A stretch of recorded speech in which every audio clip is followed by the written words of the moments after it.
celebrate and welcome Felix, ang nagpanalo sa Shark Slayer. Let's fucking party! Should I be out here alone? Oh, a drink.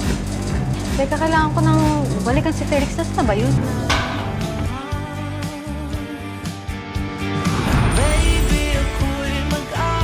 Hindi talaga namin mahanap si Felix.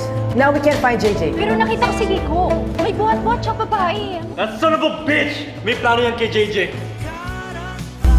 Pumasok muna kayo. Kailangan natin mag-usap. Jay! Ang masaya doon. Eh, doon ka na. So fun, right? Kiefer, masyado kang matigas. Parang gusto ko manampal ng banya. Ba't nandito ka? Sa'yo na, di ba?